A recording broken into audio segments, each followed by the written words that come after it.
إن في خلق السماوات والأرض واختلاف الليل والنهار لآيات لأولي الألباب الذين يذكرون الله قياما وقعودا وعلى جنوبهم ويتفكرون في خلق السماوات والأرض ربنا ما خلقت هذا باطلا سبحانك فقنا عذاب النار আমার মাওলা তার পরিচয় দিয়ে বলতে আছেন, দেখ আমি কত সুন্দর করে আসমানটারে বানাইলাম,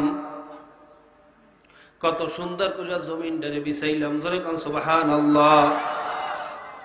আমার সৃষ্টি আসমান জমিন গ্রহ নক্ষত্র চন্দ্র সূর্য পাহাড় নদী খাল বিল যাহা কিছু সৃষ্টি করছি, রাত্র দিন এর মধ্যে অনেক নিদর্শন বানিয়েছে তোদের জ্ঞানীদের জন্য। কাদের জন্য? জোরে কোন কাদের জন্য? জ্ঞানী কারা? তাও আল্লাহ পাক রব্বুল আলামিন বলতেছেন, আল্লাযীনা ইয়াযকুরুনাল্লাহা কিয়ামান ওয়া কুউদান ওয়া আলা জুনুবিহিম, যারা দাঁড়ানো অবস্থায়, বসা অবস্থায়, শোয়া অবস্থায়, এই তিন অবস্থা থেকে তো মানুষ খালি থাকে না। এক কথায় সর্ব অবস্থা আমি মাওলার জিকির বেশি বেশি করে, আমি মাওলারে স্মরণ করে। জোরে কান সুবহানাল্লাহ।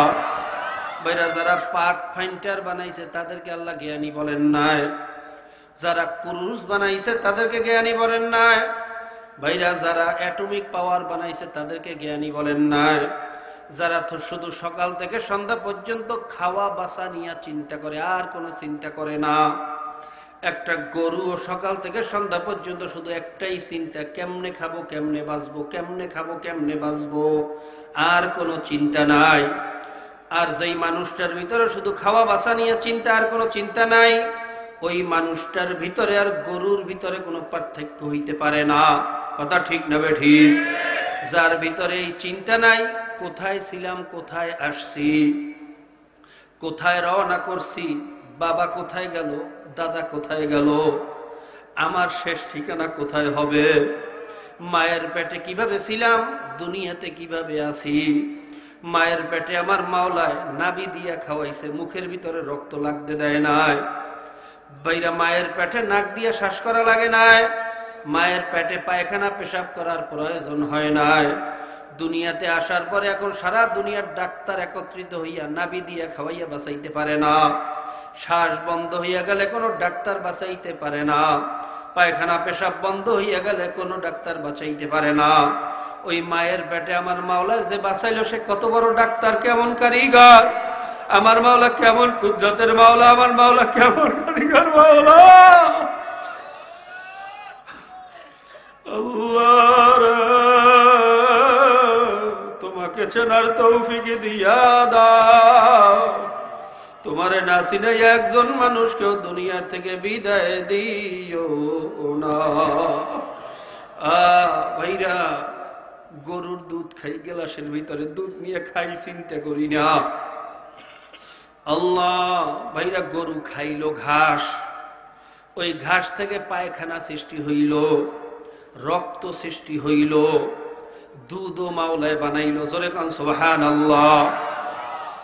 একই রাস্তার থেকে সবকিছু হইল, দুধের কালারের সাথে রক্তের কালার মেলে না, দুধের ঘেরানের ভিতরে গোবরের ঘেরান পাওয়া যায় না।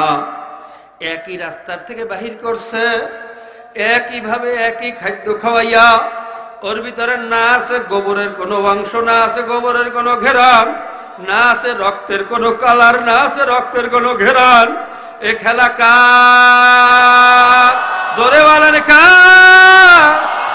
আল্লাহু কারীম, আল্লাহু রহিম।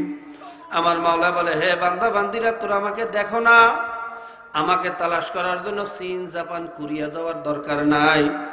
অফি আনফুসিকুম আফালা তুবসিরুন, তুই যেদিকে তাকাবি সেদিকেই দেখবি আমার মা, আমি মাওলায় আছি।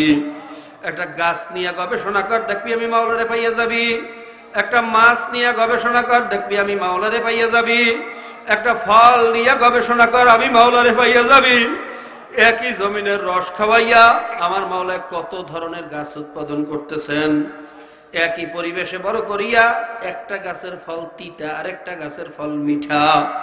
একটা ফল খাইলে মানুষের স্বাস্থ্য ভালো হয়, আরেকটা ফল খাইলে মানুষটা মারা যায়। ভাইরা, একই পরিবেশে একই খাদ্য খাওয়াইয়া এত বিপরীতমুখী প্রোডাকশন, এত বিপরীতমুখী ভাইরা ফল কে বানাইলো? জোরে বলেন, কে বানাইলো?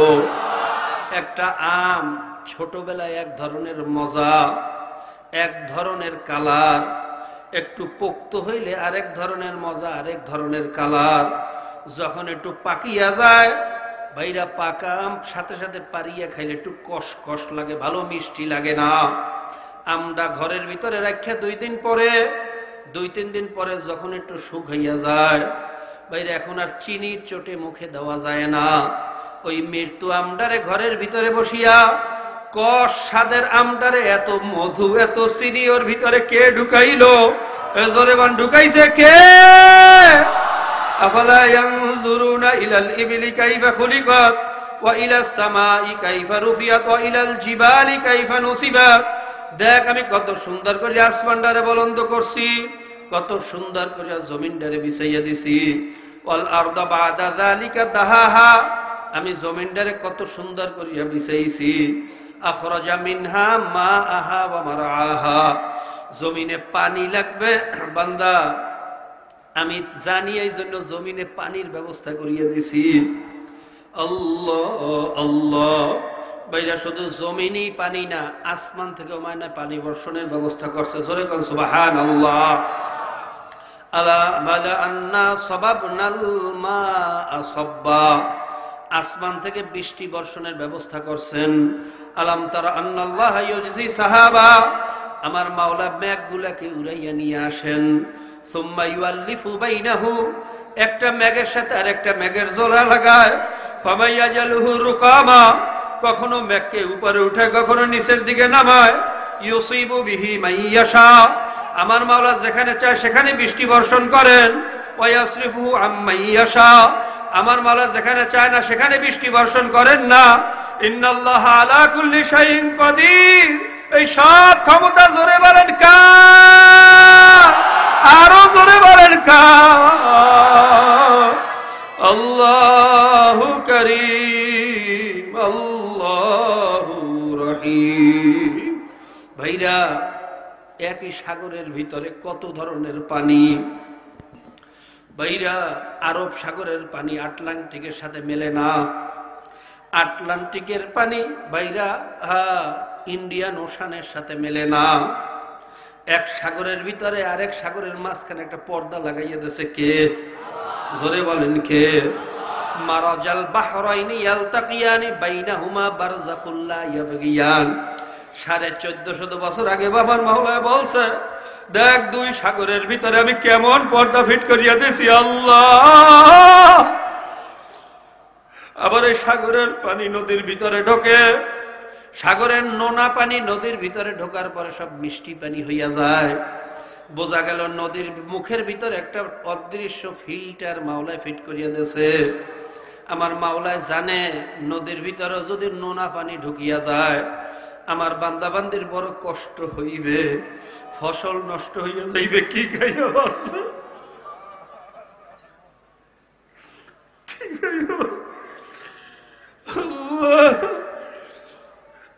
নদীর ভিতরে এমন একটা ফিল্টার মাওলায় ফিট করিয়া দিয়েছে যেটা কেউ আবিষ্কার করতে পারে না। আল্লাহ দুনিয়ার কোন বৈজ্ঞানিক, কোন গবেষক এরকম অদৃশ্য ফিল্টার দিয়া কোটি কোটি মন নোনা পানি মিষ্টি পানি বানাইতে পারবে? জোরে কান কেউ পারবে নাকি? জোরে কান কেউ পারবে নাকি? ওই নদীর ভিতরে একটা গাইবি অদৃশ্য ফিল্টার ফিট করিয়া দিয়েছে কে? আরো জোরে বলেন কে? আল্লাহ।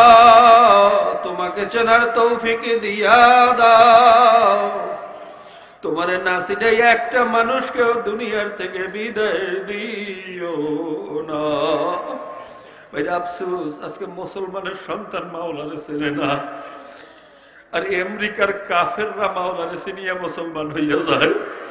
বড় বড় বৈজ্ঞানিকরা মুসলমান হইয়া যাইতে আছে, আমেরিকায় গড়ে দৈনিক 14 জনের উপরে মুসলমান হয়, সবাই বড় বড় ডিগ্রিওয়ালা। জোরে কোন সুবহানাল্লাহ। আজকে ইউসুফ ইউহেনার মতো বিখ্যাত ক্রিকেটার মাওলার পরিচয় ভাইয়া মুসলমান হইয়া গেছে। আজকে ভাইরা মাইকেল জ্যাকসনের মতো মানুষ আমার মাওলার পরিচয় ভাইয়া কালেমা পড়ছে।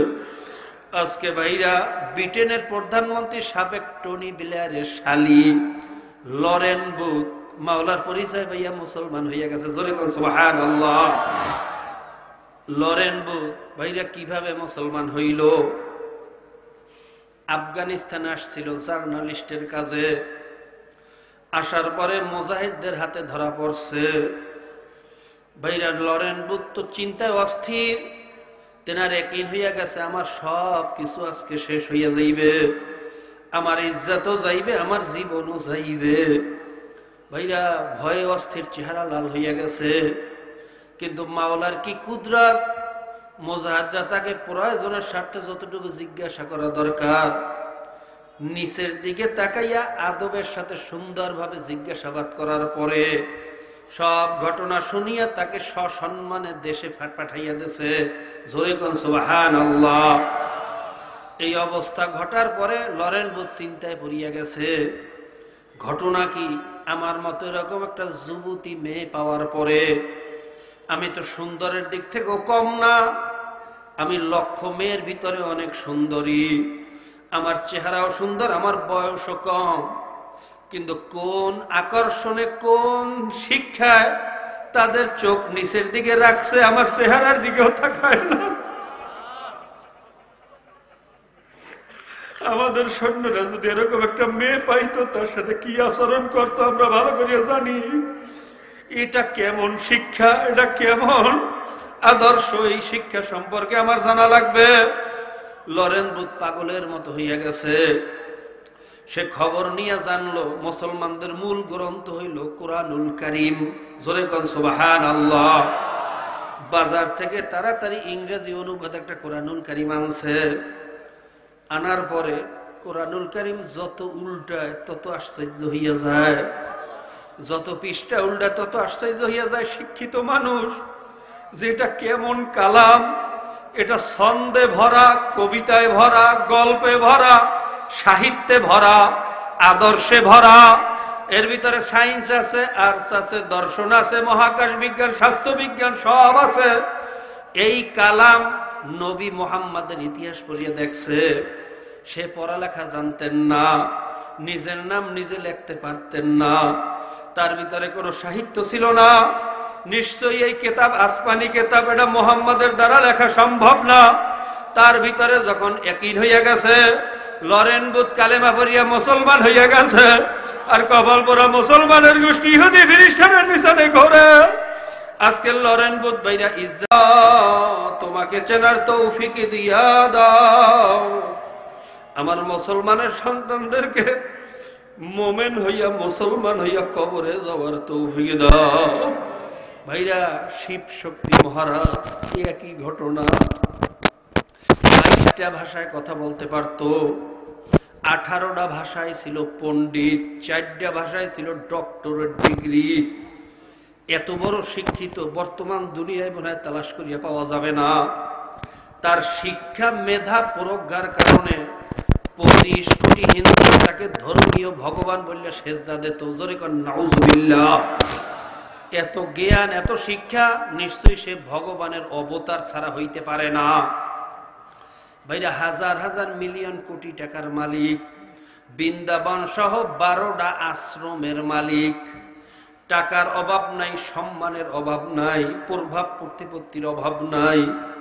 শিব শক্তি চিন্তা করলো সবই তো গবেষণা করলাম, মুসলমানদের ধর্মগ্রন্থ কোরআনুল কারীমটা কেন বাদ থাকবে? আমি তো আরবি ভাষায় পণ্ডিত, কোরআনুল কারীম নিয়ে একটু গবেষণা করব। সবাই বলুন সুবহানাল্লাহ। কোরআন নিয়ে যে গবেষণা করে মাওলায় তারে খালি হাতে ফিরাইয়া দেয় না। মরিস বুখাইলিও কোরআন নিয়ে গবেষণা করতে গিয়ে ধরা পড়ে গেছে। কি মোজেজ কালাম, কি কালাম মাওলায় নাযিল করছে বাবা। একটু গবেষণা করো, মাওলারে চেনো, মোমেন হইয়া মাওলার কবরে রওনা করো। ভাইরা, ডক্টর শিব শক্তি মহারাজ যখন কোরআন নিয়ে গবেষণা করতে গেছে, পৃষ্ঠা উল্টায় আর আশ্চর্য হইয়া যায়, না কেমন কিতাব! এই কিতাব আসমানি কিতাব ছাড়া মানুষের দ্বারা লেখা সম্ভব না। একই হইয়া গেছে, চিন্তা করছে এখন মুসলমান না হইয়া মরলে তো উপায় নাই। জোরে কোন সুবহানাল্লাহ। কিন্তু কালেমা পড়বে সাহস হয় না। চিন্তা করছে ভারতের হিন্দুরা জানতে পারলে তোমাকে মারিয়া ফেলাইবে, কিন্তু ইমানের নূর ভিতরে ঢুকছে, জ্বালা শুরু হইয়া গেছে, ঘুম বন্ধ, খাওয়া বন্ধ, পাগলের মতো এদিকে যায় সেদিকে যায়, ঘুমাইতে পারে না। হঠাৎ একদিন রাত্রবেলা স্বপ্নের ভিতরে দেখে একজন সুন্দর নুরানি চেহারার মানুষ, পাও থেকে মাথা পর্যন্ত সাদা পোশাকে আবৃত, মুখের ভিতরে একটা নুরানি হাসি। সে হাসি দিয়া বলতেছেন, হে শিব শক্তি মহারাজ, কিসের চিন্তা করো, কিসের ভয় করো? তোর কোনো চিন্তা নাই, তোর কোনো ভয় নাই, আমি মদিনার মোহাম্মদ তোর জন্য উপস্থিত হয়ে গেলাম, তোর কোনো ভয় নাই,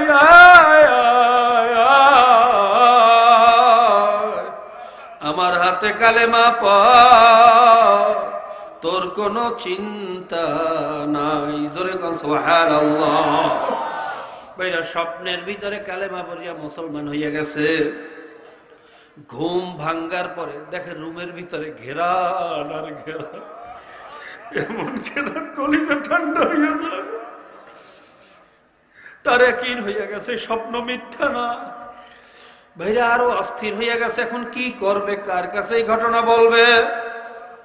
রওনা করছে তার স্ত্রীর রুমের দিকে। চিন্তা করছে এই মুহূর্তে সবচেয়ে আমার কাছে আমার বন্ধু হইল স্ত্রী। যখন তার রুমের দিকে রওনা করছে, দেখে পথের ভিতরে তার স্ত্রীও তার দিকে আসতে আছে। জোরে কোন সুবহানাল্লাহ। জিজ্ঞেস করে, বিবি কোথায় রওনা করছো? বলে, স্বামী তুমি কোথায় রওনা করছো? বলে, আমি তো তোমার দিকেই রওনা করছি। আমিও তো তোমার কাছে রওনা করছি। বলে, ঘটনা কি? শিব শক্তির স্ত্রী বলে, স্বামী একজন সুন্দর চেহারার মানুষ মদিনার মোহাম্মদ পরিচয় দিয়ে আমাকে কালেমা পড়াইয়া দিয়েছে। স্বামী, আমি অস্থির হয়ে গেছি, আমি তোমার কাছে রওনা করছি এই ঘটনা বলার জন্য। এই কথা শোনার সঙ্গে সঙ্গে শিব শক্তি মাওলার দরবারে শুকরিয়া আদায় করে, মালিক, ও মালিক, তোমার খেলা বোঝা বড় দায়, তোমার খেলা বুঝতে পারে কে আছে কোথায়। ও বিবি, আমি তো এই কথাই তোমার কাছে বলার জন্য রওনা করছি। বিবি, কাজ হইয়া গেছে, মাওলাই বুঝি কবুল করিয়া ফেলাইছে, চলো, এই দেশে আর থাকা যাবে না। হিন্দুরা যদি জানতে পারে আমাদেরকে মারিয়া ফেলাইবে, চলো এই দেশ ছাড়িয়া ভাগি। বাইরা, শিব শক্তি মহারাজ ইমানের মোহাব্বতে, কালেমার মোহাব্বতে সমস্ত হাজার কোটি টাকা সম্পদ ছাড়িয়া, সম্মান ইজ্জত সব লাথি মারিয়া, যেমনকি জীবনের মায়াও ত্যাগ করিয়া বাংলাদেশে পালাইয়া আসছে। ভারতের চাপে টেকতে না পারিয়া বাংলাদেশ থেকেও পালাইয়া মালয়েশিয়া গেছে, কিন্তু ইমান ছাড়ে না, ইমান ছাড়ে না। আর কমলপুরা মুসলমানের গোষ্ঠী একটু বাইরে দুনিয়ার লোভে, একটু ক্ষমতার লোভে, একটু অট্টালিকা বিল্ডিং বালি গাড়ির লোভে মুসলমানের ঘরে জন্ম হইয়া ইমানের নেয়ামত পাওয়ার পরেও কাফের মুশরিকের পিছনে ঘোরে আর দালালি করে। কথা ঠিক না বেঠিক? জোরে বল, ঠিক না বেঠিক? এই কপালপুরার দালালদের দুনিয়ায় শান্তি নাই, আখিরাতেও শান্তি নাই। মাওলা চোখে দেখাইতে আছে কপালপুরা গুলো দুনিয়ায় বেইজ্জতি হইতে আছে, আখিরাতেও বেইজ্জতি হবে। কথা ঠিক না বেঠিক? এত তাড়াতাড়ি মাওলায় দেখাইবে তাও বুঝি নাই। জাজ্জল্লুমান পুরকে সে মাওলায় সব দেখাইয়া দিতে আছে। এরপরেও যারা দেখবে না, বুঝবে না, এগুলো হলো সব গরু মার্কা। কথা ঠিক না বেঠিক? এগুলো হলো সব আবু জেহেল মার্কা। কথা ঠিক না বেঠিক? কাজী বাবা, আমার মাওলারে চেনো, আমার মাওলারে চিনিয়া খাঁটি মোমেন হইয়া মাওলার কবরের দিকে রওনা করো। চালাকি ছাড়ো, বুদ্ধিমানি ছাড়ো, পীরগিরি ছাড়ো, মুরিদগিরি ছাড়ো, মুফতিগিরি, মুহাদ্দিসগিরি, প্রিন্সিপালগিরি ছাড়ো। তোমার সে বড় বাইরে মুফতি হইল ইবলিস। কথা ঠিক না বেঠিক? জোরে গান ঠিক না বেঠিক? তোমার চেয়ে বড় বাদশা হইল ফেরাউন ছিল, নমরুদ ছিল, সাদ্দাত ছিল, তোমার চেয়ে বড় বাদশা। কাজে এই সব কিছু ছাড়ো, কালেমা গো মুসলমান হইয়া কবরে চলো, আমার মাওলার গোলাম হইয়া কবরে চলো। কাজী বাবা প্রত্যেকের জন্য দোয়া করেন, আমার জন্য দোয়া করেন, আমিও দোয়া করি আমার মাওলা যেন তার খাঁটি গোলাম হইয়া কবরে যাওয়ার তৌফিক, মাওলার না চিনেই যেন একজনেরও বিদায় না দেয়। বেশি বেশি মাওলার দরবারে দোয়া করো। বর্তমান জমানা বড় ফাসাদের জমানা, দোয়ার কোনো বিকল্প নাই। মাওলার দরবারে মাথাটা নত করিয়া রাখো, মাওলার কাছে বেশি সাহায্য কামনা করো। বাবা এলেম দিয়া বাঁচা যাবে না, বুদ্ধি দিয়া বাঁচা যাবে না। এলেম দিয়াই যদি বাঁচা যাইতো ইবলিসও বাঁচতে পারতো। কথা ঠিক না বেঠিক? ইবলিসের এলেম সবচেয়ে বেশি ছিল। বাবা এলেমের বড়াই করিও না, ক্ষমতার বড়াই করিও না, মাওলার রহমতের উপরে ভরসা করো, মাওলার দরবারে মাথাটা নোয়াইয়া রাখো, বেশি বেশি মাওলার দরবারে দোয়া করো, আমার জন্য দোয়া করো, আমিও সবার জন্য দোয়া করি। আল্লাহুম্মা আমিন। মাওলা কি বলছি, কি বুঝাইছি, তোমার বান্দা বান্দিরা কি বুঝছে জানি না। আল্লাহ যেভাবে আলোচনা করার দরকার সেই যোগ্যতা আমার নাই, কিন্তু তোমার বান্দারা তো আশা করে আসছে। আমার অযোগ্যতার কারণে কাউরে মাহরুম ফিরাইয়া দিও না।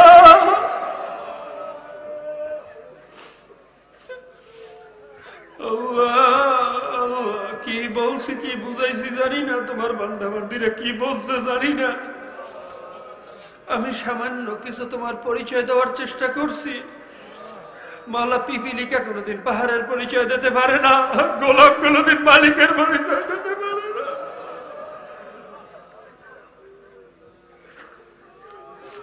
গোলাপ তো গোলাপ, গোলাপ মালিকের পরিচয় দিতে পারে না। মালিক তোমার পরিচয় তুমি দিয়া দাও, তোমার নাসিরাই একজনেরও বিদায় দিও না,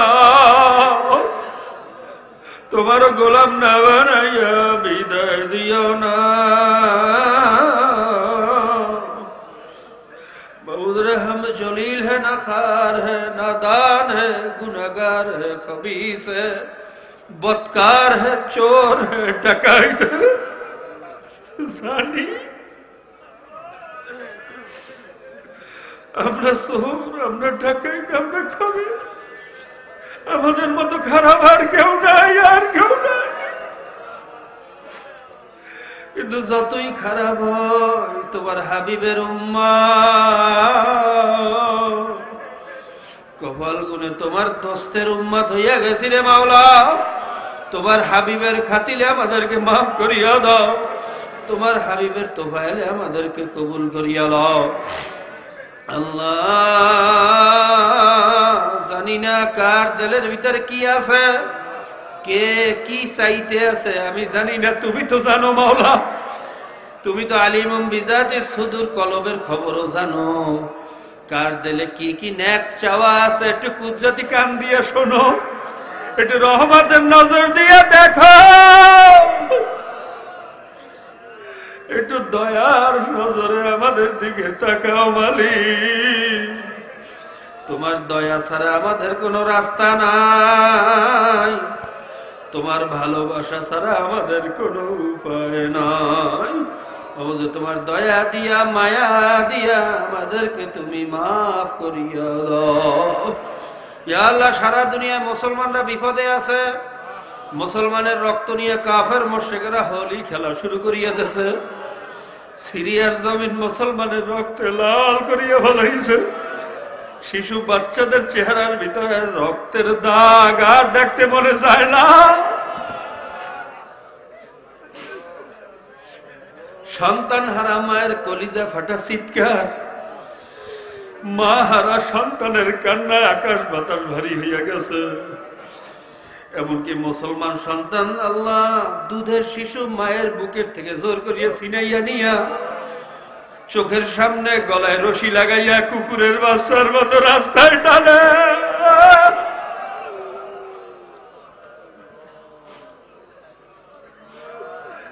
এরপরে যখন মরে মরে মরে মরে অবস্থা, তখন নিয়ে গাছের সাথে লটকায়। মা বাবার চোখের সামনে কলিজা টুকরা সন্তান ছটফট ছটফট ছটফট করতে করতে মারা যায়।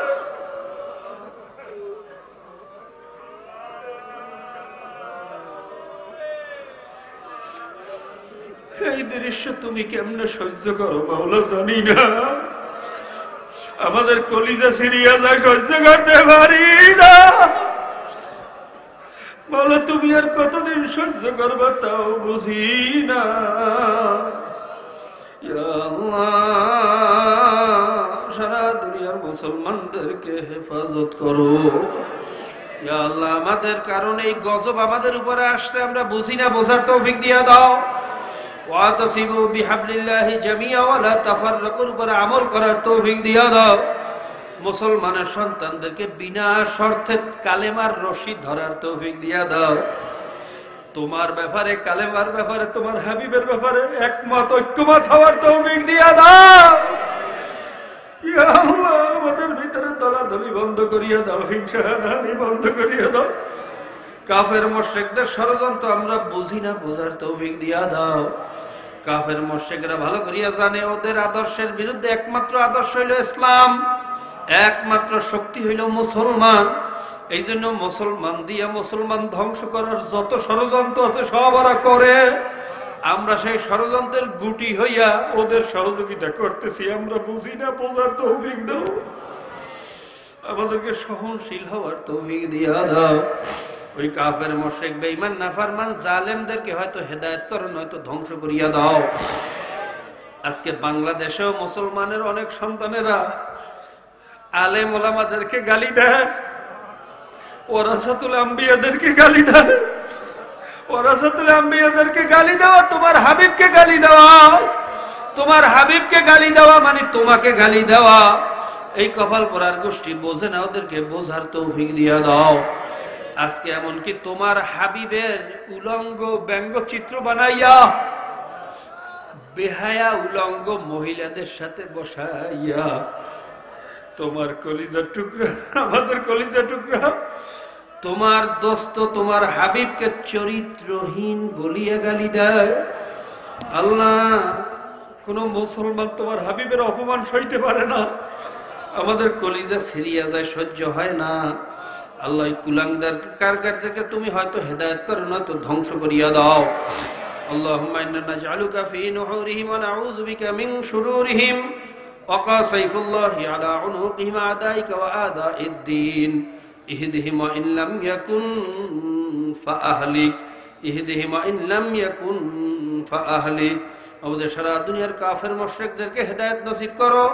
যদি হেদায়েত নসিবে না থাকে কপাল পোড়াদেরকে ধ্বংস করিয়া দাও।